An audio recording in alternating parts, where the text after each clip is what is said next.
On se protège, nous autres, là. Fait que c'est pas mal intéressant. En tout cas, j'invite les gens à lire. C'est un beau témoignage qu'on a. Je sais pas combien qu'on en a d'autres. Vraiment des témoignages écrits de nos soldats gaspésiens qui ont fait la guerre. Là. C'est une grande, grande valeur. Donc, ça se lit très, très bien. Là. Ça vaut la peine. Puis, mon père, il doit y en rester une coupe. Et justement, parlant de ces témoignages, Félix Hood a accepté gentiment de nous faire le récit de ces témoignages de son grand-oncle Ludger Hood. Le jour J. Le 6 juin 1944, les Alliés, incluant les Américains, débarquent en Normandie. Le régiment de la Chaudière, avec notre cousin Domicile Lachance, ainsi que ses régiments frères, le North Shore du Nouveau-Brunswick, le Royal Rifle d'Ottawa et le reste de la 3e division de l'armée canadienne, débarquent à Bernières. Les Allemands les accueillent par un feu d'artifice, comparable à ceux de Benson and Hedge présentés à la ronde chaque année, autant par ses lueurs fulgurantes que par ses détonations étourdissantes. L'armement de défense à la disposition des Allemands tient de l'imaginaire. Il sème la désolation et la mort parmi nos soldats, qui malgré tout réussissent à prendre pied sur le sol de France et à tenir tête à l'ennemi, qui doit se replier sur ses arrières. Le 6 juillet 1944, c'est notre tour. Nous débarquons en Courseul, non loin de Bernières. Nous foulons le sol de France, un mois jour pour jour après le jour J, en considération, nous a-t-on dit, du sacrifice des fusiliers Mont-Royal durant le raid de Dieppe. Merci pour le geste. Nous remplaçons le régiment de la Chaudière à l'aéroport de Carpiquet, près de Caen. Nous commençons à nous battre près du faubourg de Vaucelles et d'If. Impossible de me rappeler tous les endroits où nous avons livré bataille, ni comment le combat s'est déroulé, ni la chronologie dans laquelle les événements ont lieu. Je crois aussi que plus les combats ont été durs et féroces, Dieu, dans sa grande sagesse, a permis que leurs souvenirs s'estompent dans notre mémoire. Et c'est très bien ainsi. Autrement, très peu de vétérans ayant survécu à la ligne de feu seraient encore capables de vivre une vie sensée et équilibrée. Pensons aux vétérans américains du Vietnam qui ont été tellement perturbés et qui ne peuvent oublier. Ils ont un comportement bien loin d'être enviable. Mes souvenirs de guerre ne sont certes pas tous uniquement terrifiants. Noël 44. La veille de Noël, on nous retire du front et on nous loge dans un monastère à Molenhoek où nous avons été à la confesse et à la messe de minuit comme les bons chrétiens que nous sommes. Le jour de Noël, nous recevons la visite du nouveau commandant de notre régiment, le colonel Jacques Dextraz, qui remplace le colonel Paul Sauvé, réélu député au Parlement de Québec. En son absence et nommé ministre, il doit quitter l'armée pour siéger à la législature du Québec. Notre nouveau commandant a beaucoup changé. Sa promotion et l'expérience acquise avec le temps et les événements l'ont considérablement assagi, si bien qu'il s'entend lui-même dire, d'un petit air timide, « Les gars, j'ai appris bien des choses, et surtout avec vous autres, les gars du peloton anti-char, sur la façon de voir et de comprendre les choses qui se passent sur le front. » Nous avons beaucoup apprécié son discours et ses meilleurs souhaits de bonnes et heureuses fêtes de Noël et du jour de l'an. Le jour de la parade de la victoire arrive enfin. Après avoir suivi un entraînement éreintant et sué sang et eau, on m'annonce que je n'y participerai pas. On me nomme sergent du jour, le jour de la parade. Je demeure donc au quartier général avec l'officier du jour pour m'occuper de la sécurité, de l'entretien, du personnel et des relations avec les Allemands, qui nous inondent littéralement de leur reconnaissance de les avoir délivrés de Hitler et de ses sbires. Alors, j'ai compris que le fait de parler une langue étrangère peut très bien devenir un vrai boulet à traîner et vous jouer des vrais tours de vache. C'était Félix Hood qui nous parlait de son grand-oncle Ludger Hood. Ce qui est différent dans cet extrait-là, c'est qu'il y a une remise en cause. Monsieur Ludger Hood remet en cause les décision militaire. Ce qui est, la plupart du temps, quand on a des témoignages, il y a c'est extrêmement rare de voir quelqu'un qui dit qu'il a pris des mauvaises décisions. Peut-être qu'il avait été échaudé beaucoup parce qu'il était sur la 2e ligne pour le débarquement de Dieppe, qui fut un fiasco total. Il n'est pas seul. Léo Major, surnommé le Rambo québécois, qui n'était pas gaspésien, c'est mentionné. Mais lui, vous irez voir utilisez Google à bon escient et allez prendre 10 minutes de votre vie pour voir son récit. Surtout que Léo Major a pris une ville de 93 il a pris 93 prisonniers allemands. À lui seul? À lui seul. Quand il a fait? Il a été décoré 2 fois d'une des plus hautes distinctions canadiennes, la Deuxième Guerre mondiale, puis la guerre de Corée aussi. Puis Léo Major, quand il reçoit sa première grosse décoration, que le nom m'échappe malheureusement, c'est le général Montgomery, qui est à la tête des armées anglaises, qui est supposé lui remettre la médaille. Et il décline la médaille parce qu'il dit « Montgomery est un mauvais leader militaire. Je veux pas recevoir de décoration de lui. » Oh, ça prenait du guts pareil pour faire ça. Il devait être très bon parce qu'ils l'ont rappelé pour la catégorie.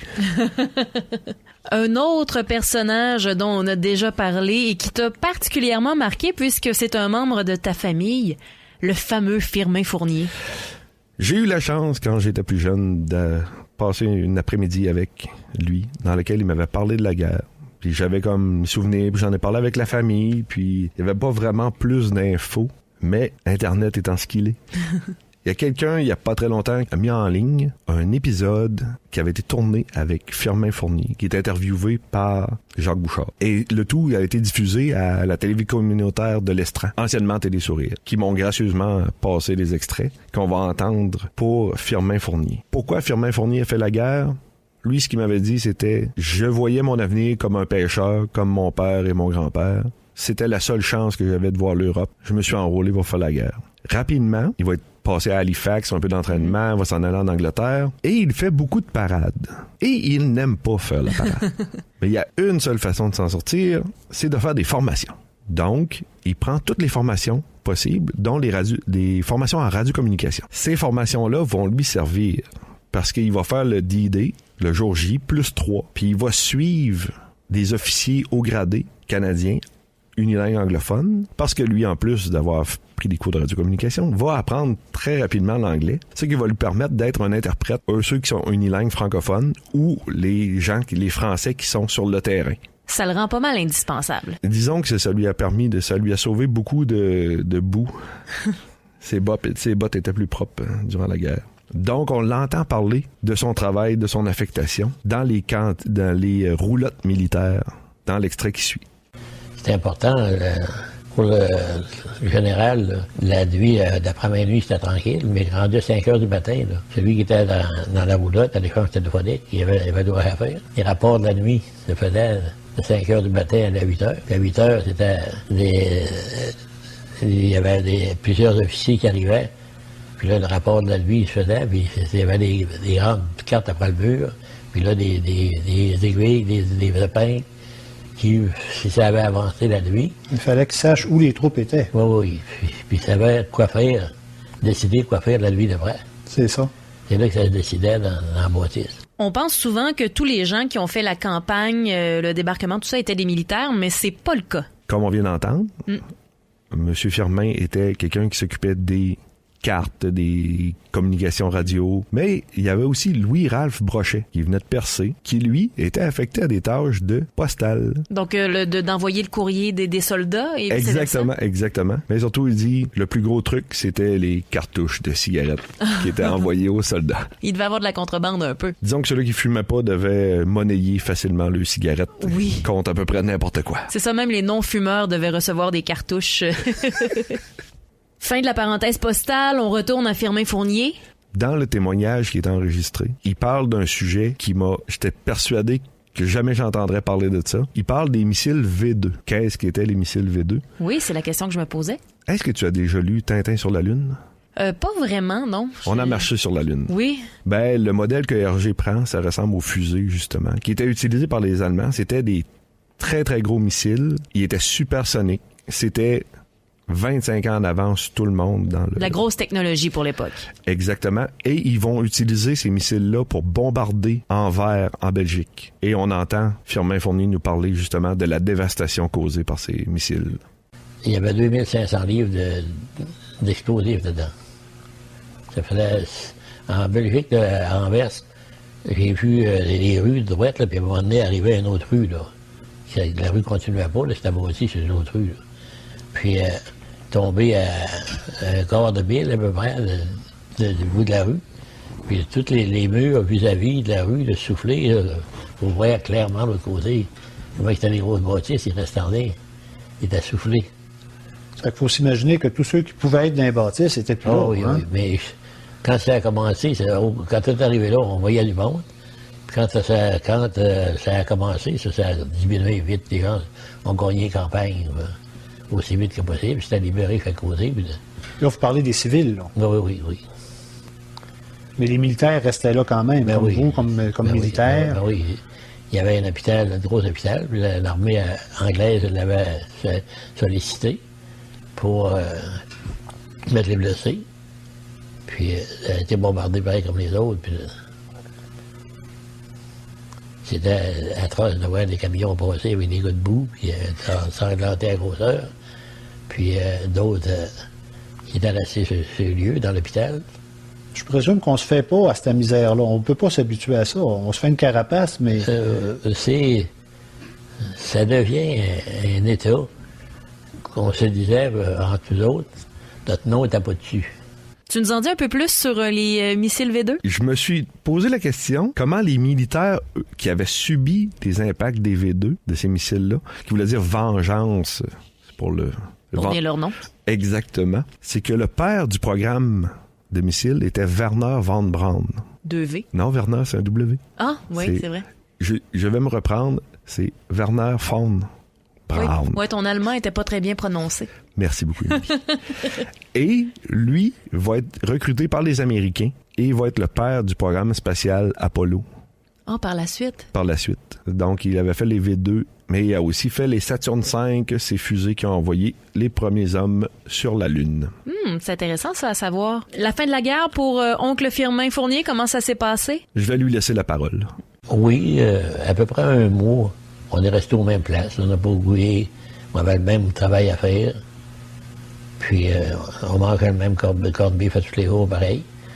Puis, là, quand on a eu signé pour le Japon, voilà, ça a augmenté. Là, on est parti pour Ostende, je pense, Appledon. Puis là, on a pris un bateau pour l'Angleterre. On a été un mois en Angleterre avant à se promener dans les rues et à marcher dans le parc. Comme en vacances. Oui, c'était en permission, là, on n'avait pas de travail à faire. Un personnage dont tu nous as parlé pendant la campagne d'Italie, c'est Charles Bouchard, et il continue à nous faire parler.